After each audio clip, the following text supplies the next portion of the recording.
Hey, welcome back. I also like to say thank you on that snorkel video when I said about subscribers and all that lot. I wasn't joking, I meant everything I said. If things didn't pick up on the channel, I would be putting tools down and just not doing anymore. But to give it a fair chance on those comments, I thought about just continuing as normal. So the other day, yesterday, I went up to Lakenheath and picked up 2 axles. Unfortunately, I had to cut them in half because pickup wasn't big enough to house them complete. Now, I can still use these because I'm going to turn them into a type of in-suspension unit, possibly.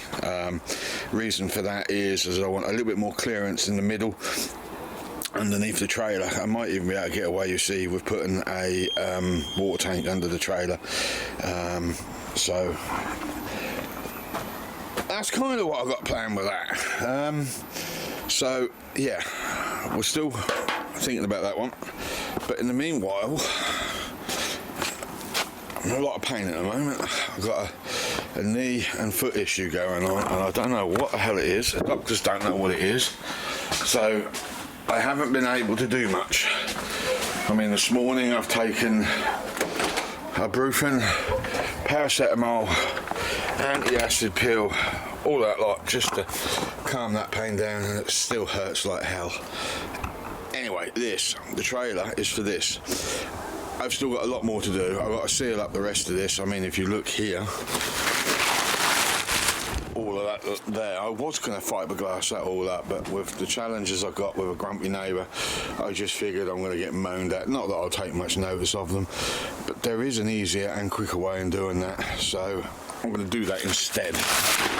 That will keep the smells down, but unfortunately I can't avoid that. That is going to have to be glass fibered up because it sticks out too far. And up here, which you can't see,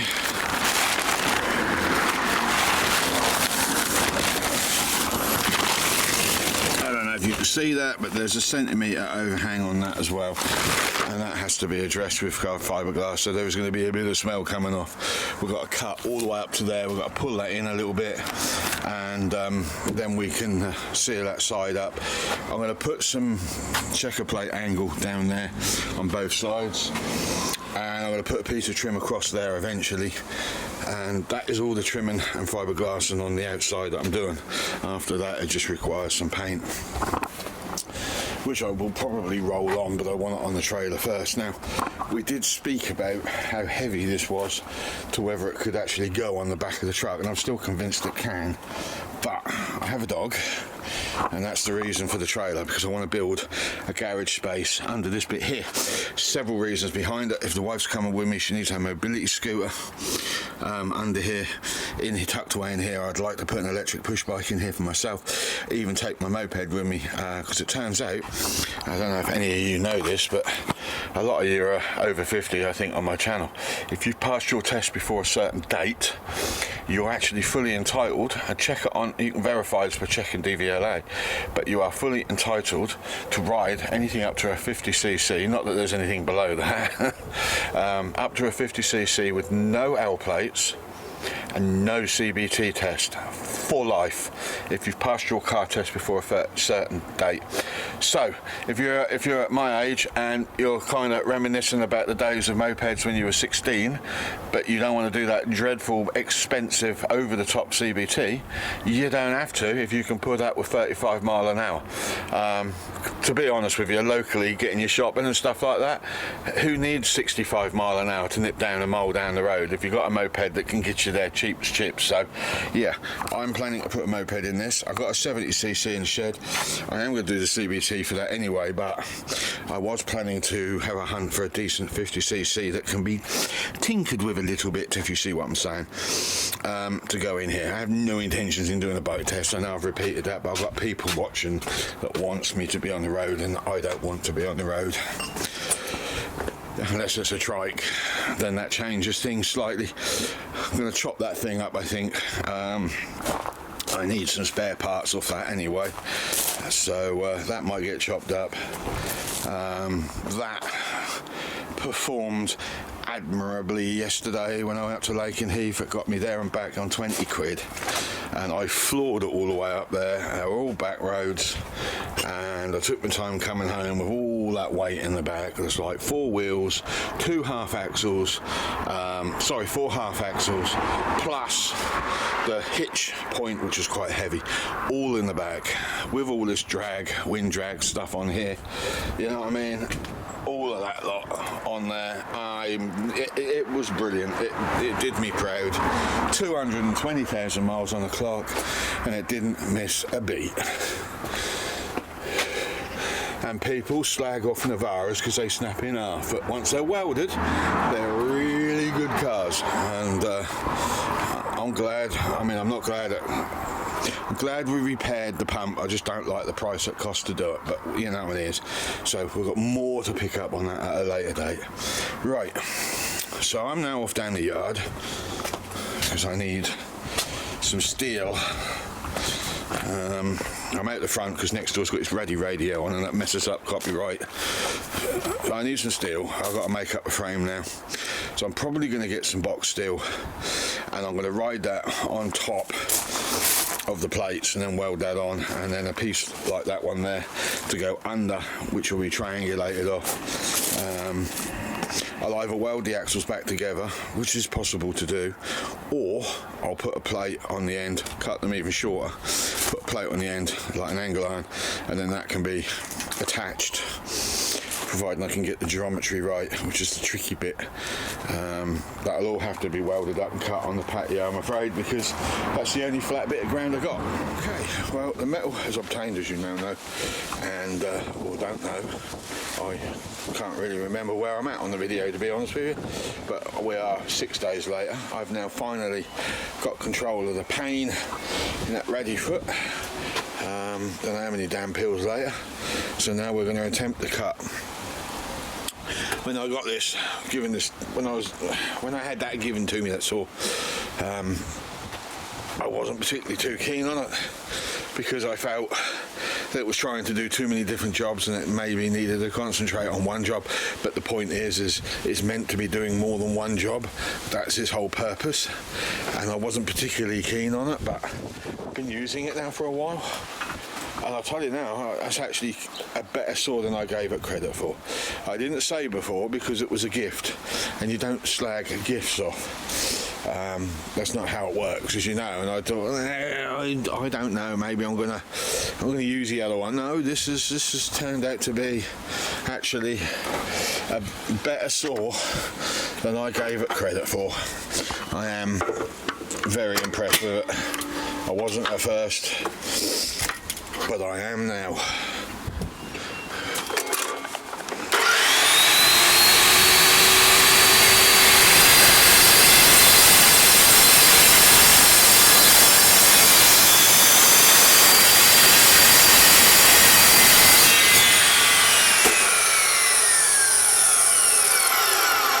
Can't complain at that, can you?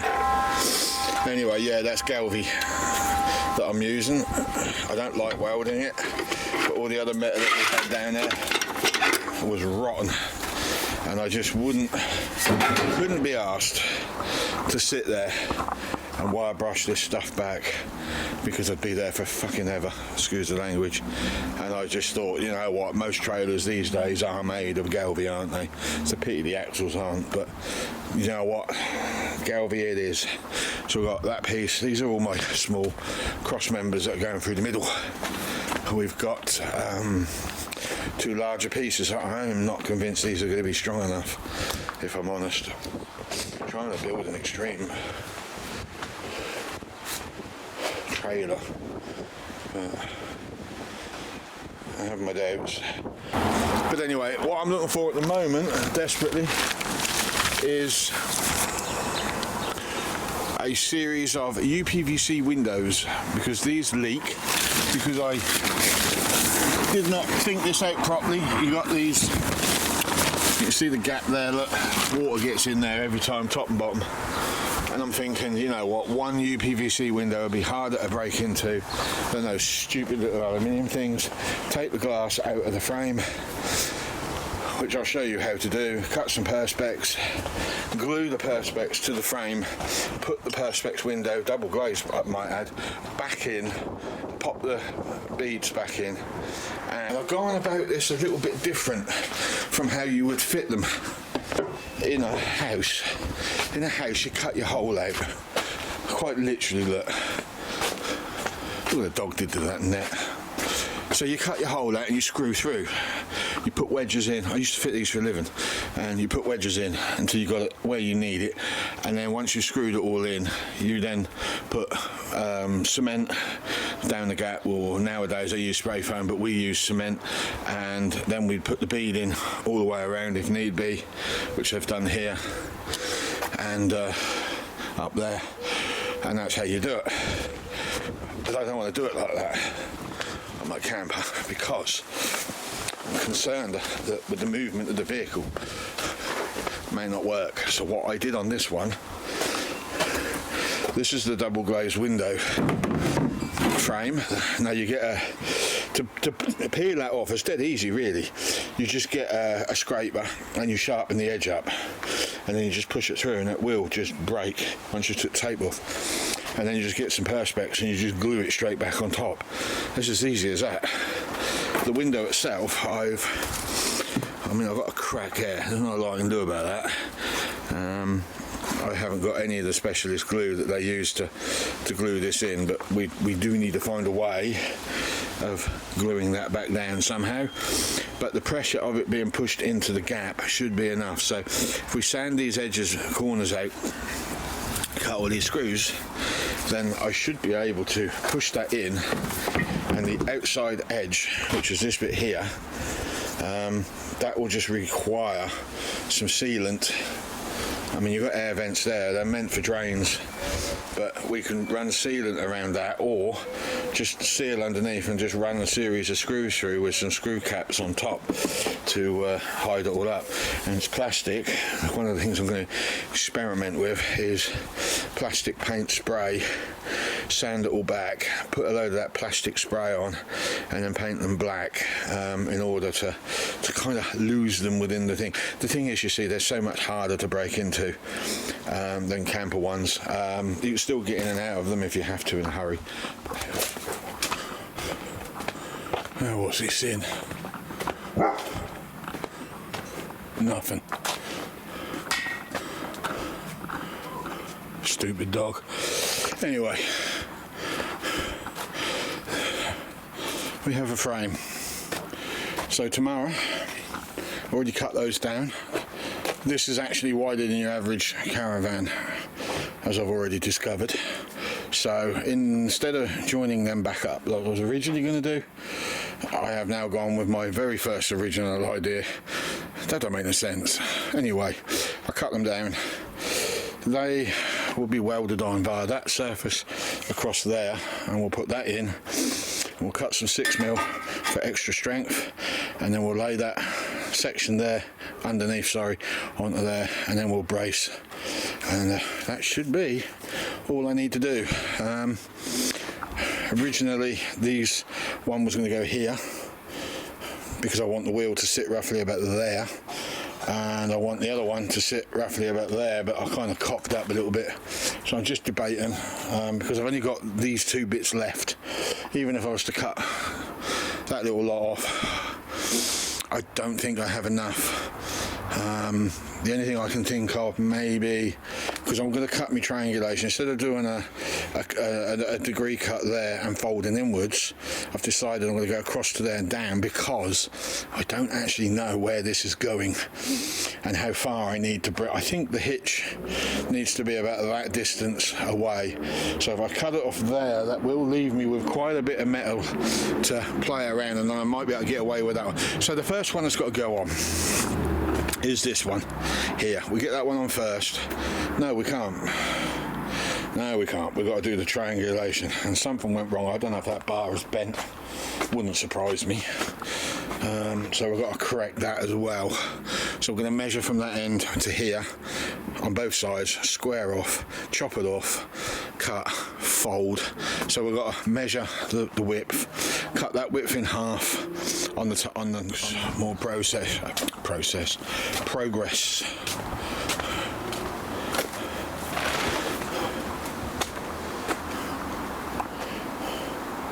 And they were not easy to line up.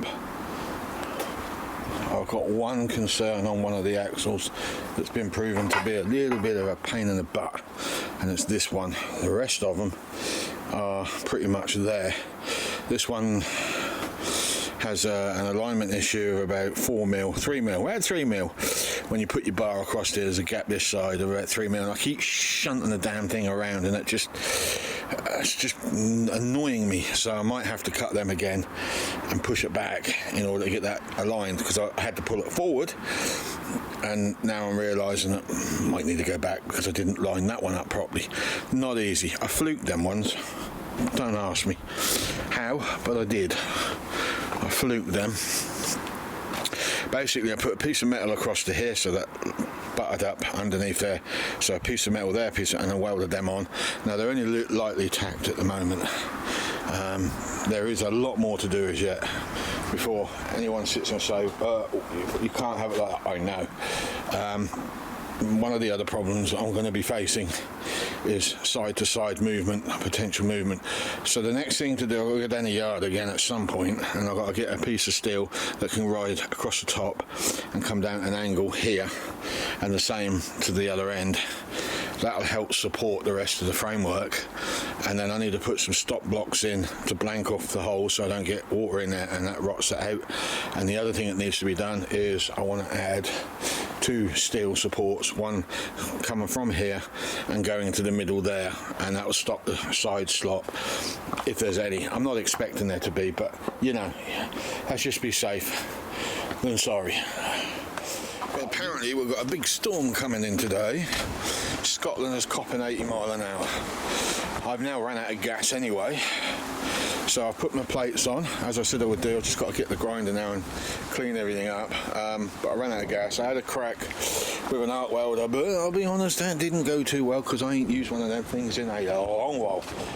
And yeah, as I said, it didn't go too well.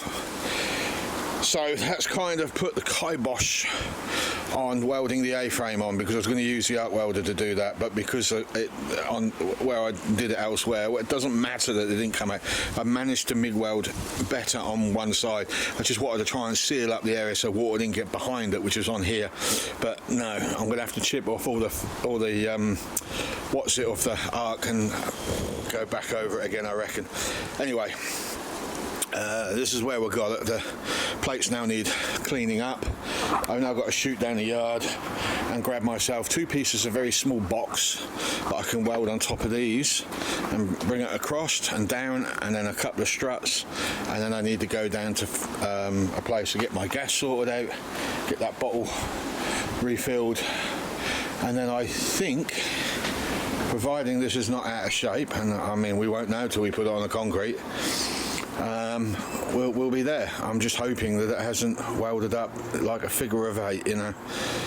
I've done the best I can. I did use a proper tool that I got to do corners, you know, to clamp corners up, so it should be pretty okay. I mean, I did level it all out as I was going, but I won't know. And truth be known, I won't know. This could be scrap for all I know. By the time I'm ready to lower it on the ground. New day, and I've now welded in the strengthener for the upper plates here. They're basically crush bars, really. I was just a bit concerned because I ain't utilised these points and bolted them into a frame, that if I go over I don't know, if I go over something heavy, I was worried that it might bend that in. It probably wouldn't have done, but I didn't want to give it the excuse to, and I felt it would be a little bit more of a neater job if it had that framework, and I think it does look a hell of a lot better with that on there. It gives it a bit more substance and strength. So yeah, I'll stop a lot of bowing on the framework, especially on the tail end, because there's not a lot going on up that end strength wise. I'm actually debating about putting a couple of struts in there anyway, just to reinforce that a bit more. So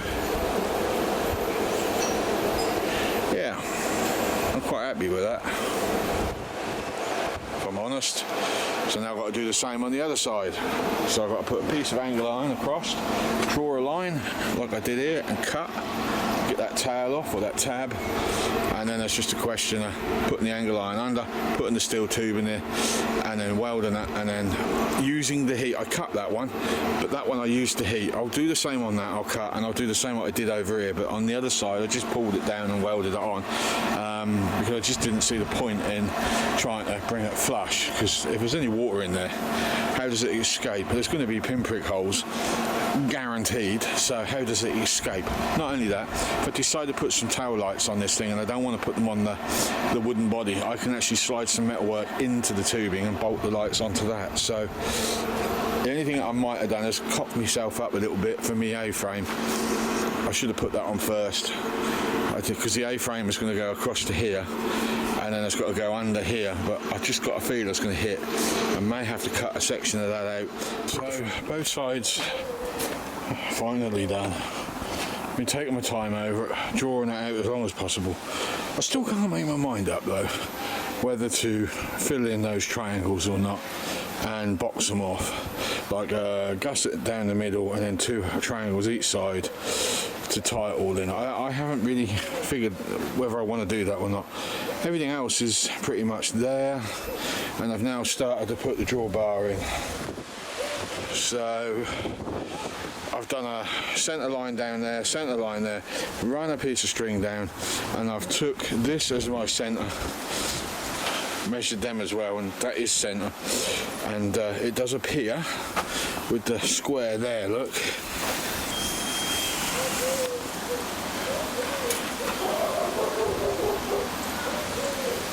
There you go, it's there, it's definitely there, so I don't think I can do any better than that. I've clamped this angle down, so all the weight is pushing down on there and pushing that up. Tomorrow, because I run out of discs, I want to cut that square, cut 2 of these and weld one across to there in the middle to tie that piece in. Same on the other side, and I might put a triangle in there just to help it a little bit, and possibly a gusset there as well. I mean, this is quite a critical area, isn't it? We don't really want that breaking, do we? So yeah, that's what I think I'm planning.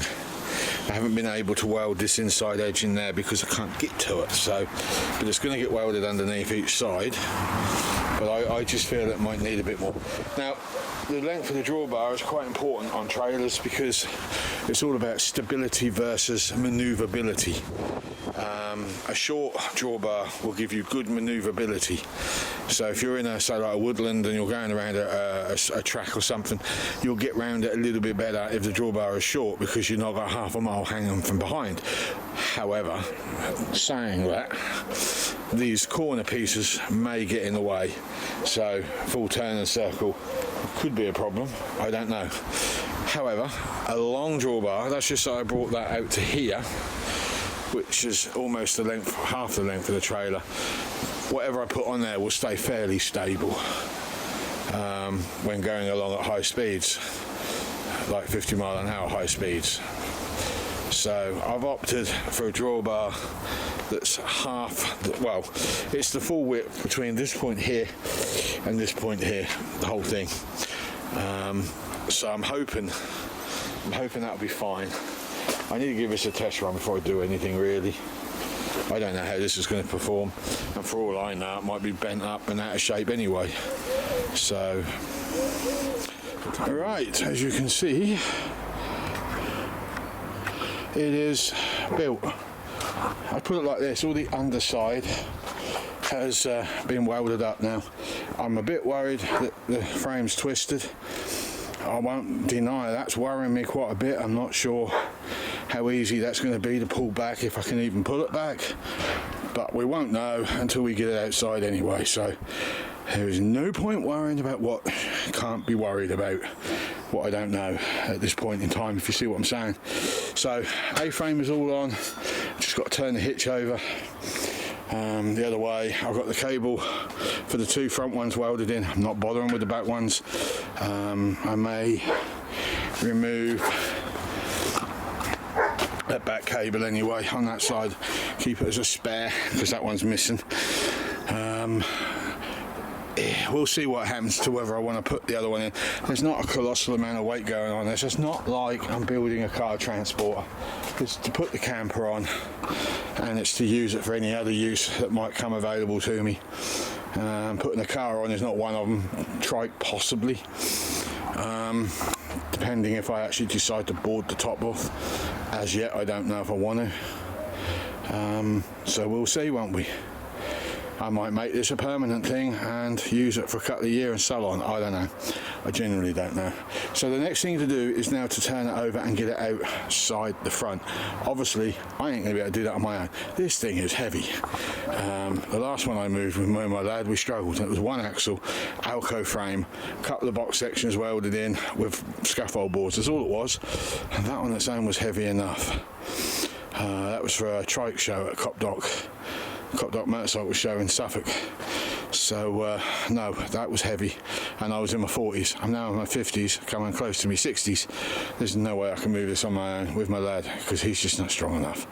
So next stage is a group of people around here, clear that camper out of the front, empty that out, move that across the garden so I've got a space, tip this down on the ground, roll it down, tip it onto the other wheels, roll it end round in full Dukes of Hazzard style, and then lay it down and finish welding, and then give it a test run up the road. I was going to weigh it, but I changed my mind because I can't be bothered.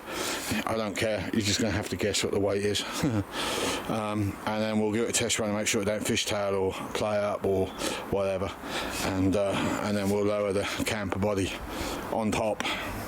I was going to paint up all those axles. I might do that after, once I'm content, because in the front garden, see, I can turn it over myself. Me and a lad can flip this thing if we have to.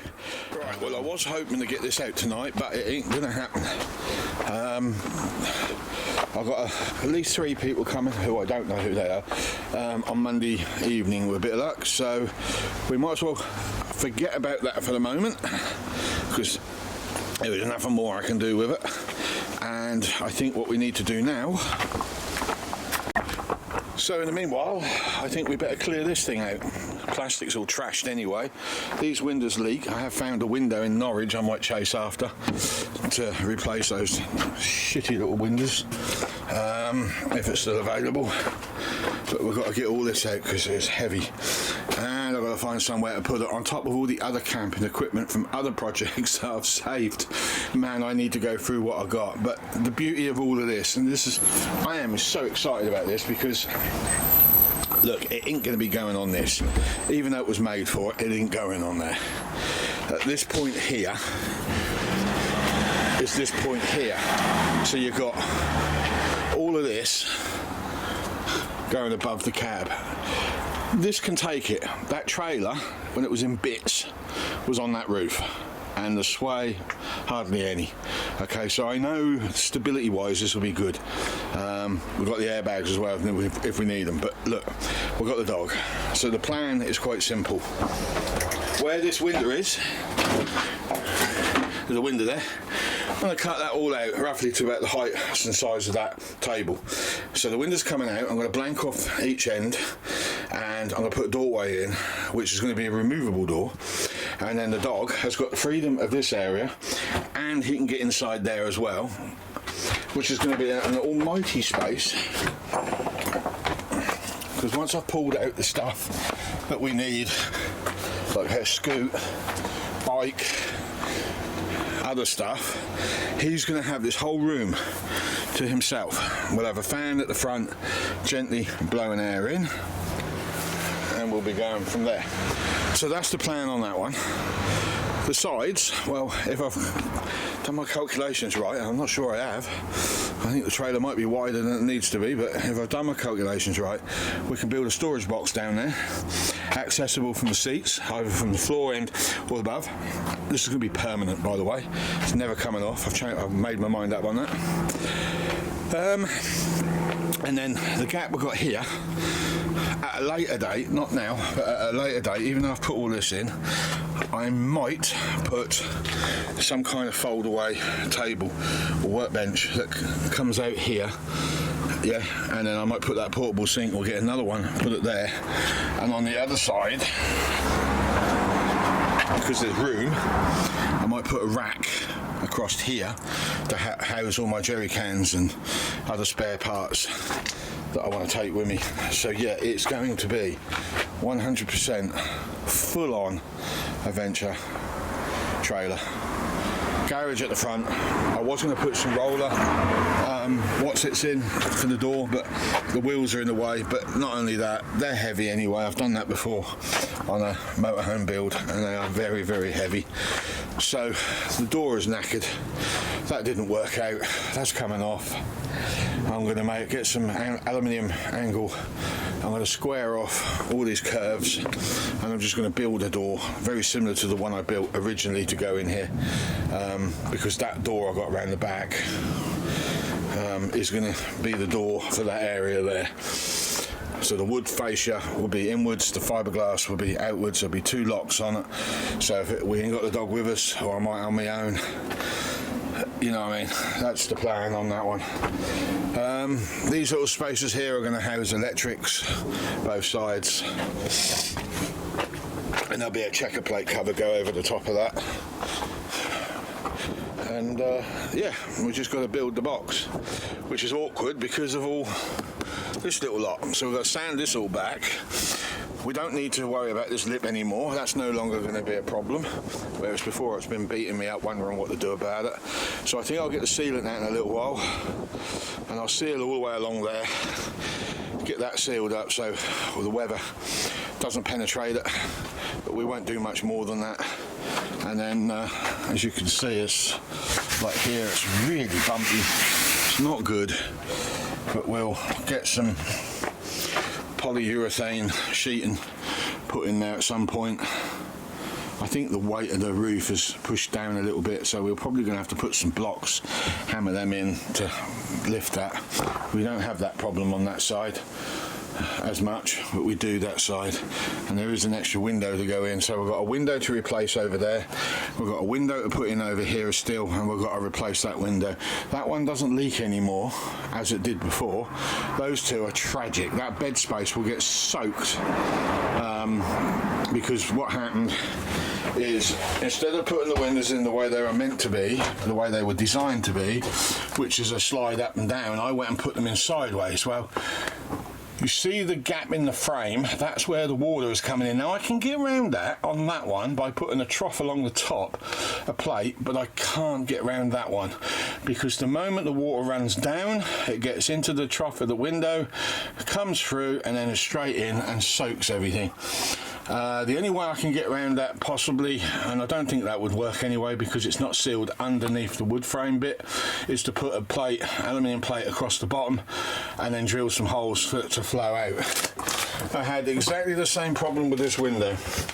It's been temporarily sealed because I got fed up with drying the truck out, but I always intended to remove that and do something else.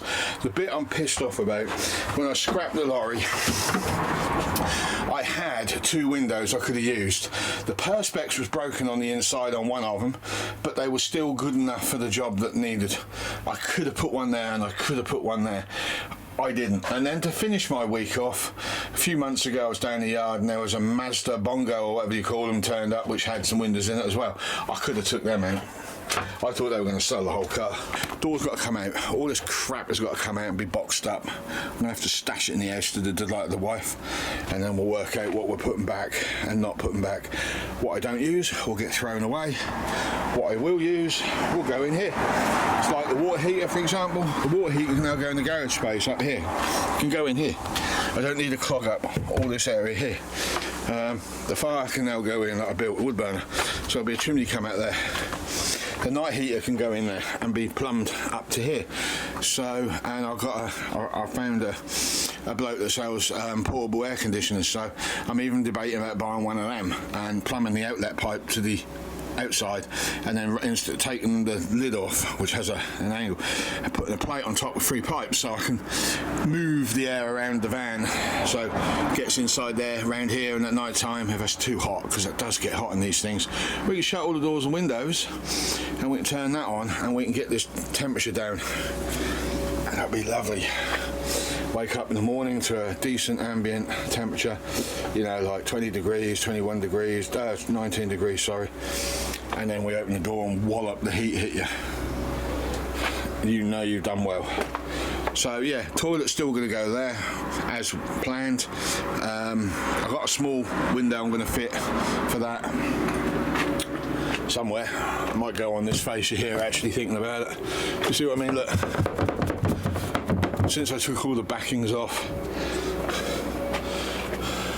that might be a problem later on. We'll see where we end up. First things first, I need to seal it. So yeah, they are my plans. The trailer wheels will come out to about here. So it's going to be wide, a bit too wide really, but I would have liked them further in. Excuse me. I suppose that's it for the video, because there's nothing more I can do until Monday. So we'll just quietly and gradually clear everything out, and we'll go from there. So I'll upload this over the weekend, and yeah. Next week we'll see about doing a weighbridge test, and we'll move the camper over onto the trailer, bolt that down, and then go back to the weighbridge again and get it weighed up. Hopefully it ain't too heavy on the rear axle of the twin axle, because there's more weight at the back than there will be at the front at this point. But we'll get that weighed, and we'll divide the weight of the trailer and the box, and we'll be able to answer the questions of what I put a poll up about a few months back, and then we'll know, won't we? One way or the other we'll know. But I do need to get the lights sorted out on that. That's knackered, and I will need to purchase some lights for the camper as well. Even if they're just temporary, I'll need to put something on there, because she's so wide, nobody's going to see my tail lights. So I'll either fix them to the body or I'll fix them to the trailer. I really don't know at this point.